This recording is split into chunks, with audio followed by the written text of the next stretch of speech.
안녕하세요. 유용한 정보 아이템을 소개하는 피해 장바구니 P입니다. 전기 자전거를 타고 출퇴근하시는 분들에게 조금 답답하고 당황스러운 소식이 전해졌습니다. 2026년 7월 1일부터 서울 지하철 역사와 열차 안에 전기 자전거와 전동 킥보드, 전동휠처럼 리튬 배터리로 움직이는 개인형 이동 장치를 가지고 들어갈 수 없게 됩니다. 여기서 많은 분들이 이렇게 생각하실 수도 있습니다. 내 배터리는 작은데 그래도 안 되는 건가요? 결론부터 말씀드리면 전기 자전거와 전동 킥보드 같은 이동 장치는 배터리 용량과 관계없이 반입 제한 대상입니다. 별도로 휴대하는 리튬 배터리는 160Wc를 초과하면 반입이 제한되는데요. 배터리가 160Wc 이하라도 전기 자전거는 이동 장치 자체가 반입 금지 대상이기 때문에 배터리 용량을 낮추면 탈 수 있다는 그런 의미는 아닙니다. 그렇다면 서울교통공사는 왜 이렇게 강한 제한을 시행하게 된 걸까요? 직접적인 계기 중 하나는 서울 지하철 합정역에서 발생한 배터리 사고였습니다. 승객이 휴대하고 탔던 스쿠터 전기 대용량 배터리에서 연기가 발생했고, 이로 인해 열차가 합정역을 무정차로 통과하는 일이 벌어졌었습니다. 리튬 배터리는 내부에서 열 폭주가 시작되면 온도가 빠르게 올라가고 일반적인 화재보다 진화가 어렵습니다. 불길을 잡은 뒤에도 다시 불길이 솟아날 수도 있고 유독가스가 발생할 가능성도 높습니다. 특히 지하철처럼 사람이 많이 이용하는 밀폐된 공간에서는 자칫하면 대형 인명사고로 이어지는 정말 심각한 문제가 아닐 수 없죠. 안전도 당연히 중요하지만 이용자들의 현실적인 이동 역시 함께 고민할 필요가 있습니다. 그렇다면 7월 1일 이후 지하철과 자전거를 함께 이용해야 하는 분들은 어떤 선택을 할 수 있을까요? 지하철을 연계해서 타기 가장 좋은 자전거 중 저는 트라이폴드를 추천드립니다. 그럼 어떤 트라이폴드가 좋을까요? 지금부터 100만원 이하에서 타기 좋은 트라이폴드를 소개해 드릴게요. 다만 영상에 앞서 먼저 분명하게 말씀드릴 거는 이 순서는 절대 우선순위가 아닙니다. 제가 소개해 드리는 모델 중에서 나한테 가장 적합한 자전거가 있다면 그 모델을 구입하시는 걸 추천드립니다. 주행거리 5km 미만, 휴대성이 가장 중요하다면 자바데오 14인치 모델이 있습니다. 가격은 69만 9천원이고 집에서 지하철역까지 그리고 지하철에서 내려 회사까지 이동하는 거리가 각각 5km를 넘지 않는다면 14인치처럼 작은 자전거도 현실적인 선택이 될 수 있습니다. 자바네오 14인치는 작은 휠을 사용하지만 3단 기어를 제공합니다. 어필이 거의 없는 평지 위주의 출퇴근길이라면 일상적인 속도로 이동하기에 충분히 실용적인 기어 구성입니다. 무엇보다 이 자전거의 가장 큰 장점은 접었을 때 작은 크기입니다. 베란다나 현관은 쪽은 물론이고 차량 트렁크처럼 제한된 공간에도 보관하기 쉽습니다. 지하철 안에 차지하는 공간을 줄이고 싶거나 집과 회사 모두 자전거 보관 공간이 부족한 분에게는 상당히 매력적인 선택이 될 수 있습니다. 다만 14인치 휠은 20인치 자전거보다 노면 충격을 크게 느낄 수 있고 장거리 주행이나 빠른 속도에는 불리합니다. 따라서 이 모델은 멀리 달리기 위한 자전거라기보단 평지에서 짧은 거리를 이동하고 작게 접어 보관하는 용도에 더 잘 어울립니다. 한마디로 정리하면 주행 성능보다 휴대성을 최우선으로 생각하는 분에게 추천할 수 있는 모델입니다. 지하철에서 끌고 다니는 시간이 길다면 민트 AR7S 79만원 제품도 있습니다. 제가 영상을 제작하는 시점을 기준으로 지하철을 이용하는 출퇴근 자전거 한 대를 추천한다면 가장 먼저 살펴보고 싶은 모델 중 하나입니다. 최근 출시된 알루미늄 프레임의 트라이폴드로 기본적으로 리어렉과 머드가드가 장착되어 있습니다.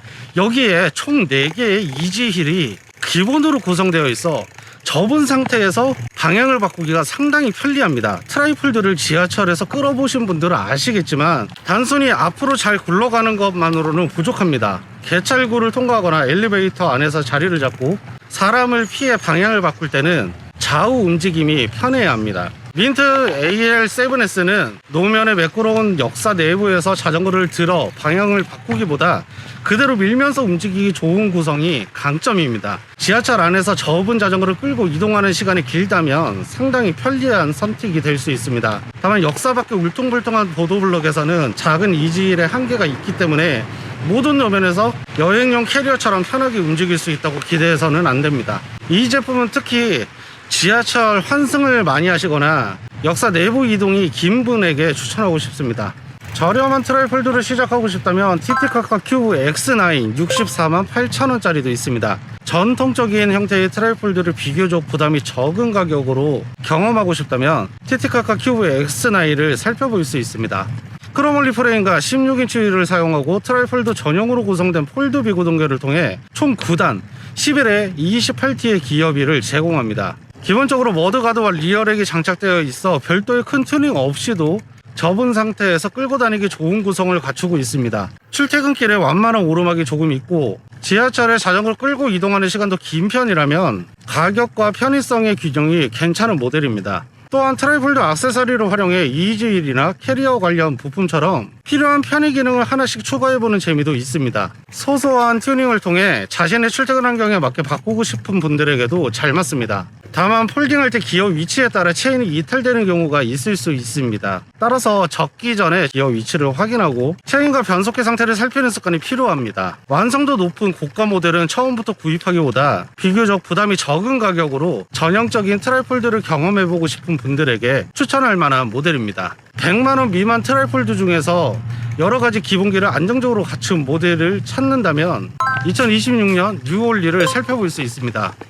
이 제품을 설명할 때는 화려한 기능보다 당연히 잘 작동해야 되는 부분을 제대로 갖췄다는 점에 주목할 필요가 있습니다. 시포스트가 주행 중 흘러내리거나 변속기 강성 부족으로 변속 트러블이 생기는 것처럼 자전거를 사용할 때 스트레스가 될 수 있는 기본적인 부분에서 비교적 안정적인 완성도를 기대할 수 있습니다. 처음 접이식 자전거를 구입하는 분들에게는 이런 기본기가 생각보다 중요합니다. 또 하나의 장점은 전국에서 가장 많은 유통 대리점을 확보하고 있다는 점입니다.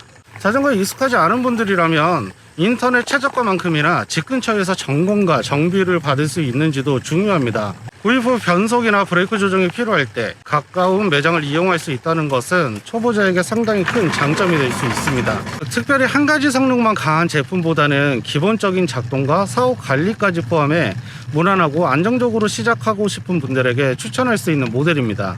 다만 판매점마다 시급 여부와 정비 범위가 다를 수 있으니 구매 전 가까운 대리점에서 실제 사후 관리가 가능한지 확인하는 것이 좋겠습니다. 대중교통과 라이딩 비중이 절반이라면 티티카카 큐브 X10 HD 79만 8천원 이 모델이 있습니다. 지하철 이용과 자전거 주행 비중을 대략 5대5 정도로 생각한다면 티티카카 큐브 X10 HD가 가성비 좋은 선택이 될 수 있습니다. 크롬올리 프레임의 유연한 승차감에 유압 디스크 브레이크와 10단 변속 시스템 그리고 32T 스프라켓을 갖춘 모델입니다. 일반적인 캘리퍼 브레이크 트라이폴드보다 젖은 노면이나 내리막에서 조금 더 안정적인 제동을 기대할 수 있고 넓어진 기어비는 오르막이 포함된 출퇴근 도로에서도 도움이 됩니다. 지하철에서 트라이폴드 휴대성을 활용하고 역에서 내린 뒤에는 단순한 단거리 이동을 넘어 어느 정도 제대로 된 자전거를 타고 싶은 분들에게 잘 맞습니다. 크롬올리 프레임의 승차감과 10단 기어의 활용 범위를 생각하면 휴대성과 주행 성능 어느 한쪽에 지나치지 않게 균형 잡힌 구성이 강점입니다. 다만 유압 디스크 브레이크와 구동계가 추가된 만큼 단순한 캘리퍼 브레이크 모델보다 무게와 정비 항목이 늘어날 수는 있습니다. 자전거를 거의 들고만 다녀야 하는 환경이라면 더 가벼운 모델이 편할 수 있지만 끌고 이동하는 구간과 실제 주행 구간이 비슷하다면 부족함 없이 시작하기 좋은 모델입니다. 저렴한 가격으로 20인치 주행성을 원한다면 자바 네오 에코 20인치 54만 9,900원, 가격 부담을 낮추면서도 20인치 휠의 주행 안정성을 원한다면 자바 네오 에코를 살펴볼 수 있습니다. 알루미늄 프레임과 20인치 휠셋, 유압 디스크 브레이크와 7단 기어를 갖추고 있습니다. 입문용으로 접근하기 좋은 가격이지만 작은 14인치나 16인치 자전거보다 큰 휠에서 오는 안정적인 주행감이 장점입니다. 특히 지하철에서 내린 뒤 회사까지 이동해야 하는 거리가 길거나 노면 상태가 좋지 않은 구간을 자주 지난다면 20인치 휠이 주는 차이를 느끼기 쉽습니다. 작은 휠의 트라이폴드보다 노면의 요철을 조금 더 편안하게 지나갈 수 있고 일정한 속도를 유지하기도 유리합니다. 반면 접었을 때 크기의 휴대성은 16인치 트라이폴드보다 불리할 수 있습니다. 또한 기본 상태보다 리어렉을 추가로 장착하는 편이 접은 상태에서 끌고 이동하기에 편리합니다. 따라서 이 모델은 지하철 안에서 오랫동안 이동하는 분보다 지하철 이동 후 실제 라이딩 거리가 긴 분에게 더 잘 맞습니다. 가격은 낮추고 싶지만 주행 안정성까지는 크게 포기하고 싶지 않은 분들에게 추천할 만한 모델입니다. 지하철보다 라이딩 비중이 훨씬 높다면 자바 네오 3 20인치 카본 포크 83만 8천원, 지하철에서 끌고 다니는 편의성보다 실제 주행성을 더 중요하게 생각한다면 자바네오 20인치 카본 포크 모델을 추천할 수 있습니다. 이동 비중을 숫자로 표현하면 지하철 2, 라이딩 8 정도의 환경에 잘 맞습니다. 20인치 휠을 사용하기 때문에 앞서 소개한 소형 트라이폴드보다 속도를 유지하기 쉽고 주행 안정감도 좋은 편입니다. 특히 하루 라이딩 거리가 20km 이상이라면 작은 휠의 휴대성보다 20인치 휠의 주행 효율과 안정성이 더 크게 느껴질 수 있습니다. 출퇴근길에 몇 개의 언덕이 포함되어 있다면 넓은 기어비를 활용할 수 있고, 미합 디스크 브레이크는 내리막과 젖은路面에서 안정적인 제동에 도움이 됩니다. 기본 상태에서는 지하철 안에서 끌고 이동하는 편의성이 전형적인 16인치 트라이폴드보다 부족할 수 있습니다. 하지만 별도로 판매하는 리어렉을 장착하면 접은 상태에서의 이동 편의성을 보완할 수 있습니다. 따라서 환승이 많고 계단을 자주 오르는 분보다 한번 지하철을 탄 뒤 자전거로 비교적 긴 거리를 달리는 분에게 더 잘 맞습니다. 트라이폴드 자전거가 필요하지만 주행 성능도 일반 미니벨로에 가깝게 가져가고 싶은 분에게 추천할 수 있는 모델입니다. 출퇴근 환경에 따라 다시 간단하게 정리해 보겠습니다. 평지에서 5km 미만을 이동하고 휴대성과 보관 크기가 가장 중요하다면 자바네오 14인치가 잘 맞을 수 있습니다. 지하철 안에서 끌고 다니는 시간이 길고 방향 전환이 편한 자전거가 필요하다면 민트 AL7S를 먼저 살펴볼 수 있습니다. 비교적 저렴한 가격으로 전형적인 트라이폴드를 경험하고 싶다면 티티카카 큐브 X9이 적합합니다. 제품의 기본 완성도와 가까운 매장을 통한 사후 관리를 중요하게 생각한다면 26년 6월 1을 고려할 수 있습니다. 지하철과 라이딩 비중이 절반 정도이고 오르막과 내리막에서도 대응하고 싶다면 티티카카 큐브 X10 HD가 균형 잡힌 선택이 될 수 있습니다. 가격 부담을 줄이면서 20인치 휠의 안정적인 주행감을 원한다면 자바 네오 에코가 잘 맞을 수 있습니다. 마지막으로 지하철 이동보다 실제 자전거를 타는 거리가 훨씬 길고 하루 20km 이상의 주행까지 고려한다면 자바 네오 20인치 카본 포크 모델을 살펴볼 수 있습니다. 결국 가장 좋은 자전거는 가격이 가장 비싸거나 사양이 가장 높은 제품이 아닙니다. 내가 몇 킬로미터를 타고 몇 번을 환승하고 얼마나 오래 자전거를 끌거나 들어야 하는지에 따라 가장 잘 맞는 제품이 좋은 자전거입니다. 그래서 구입하기 전에는 제품의 기아 단수만 비교하기보다 실제로 출퇴근 동선을 한번 그대로 따라가 보는 것이 좋습니다.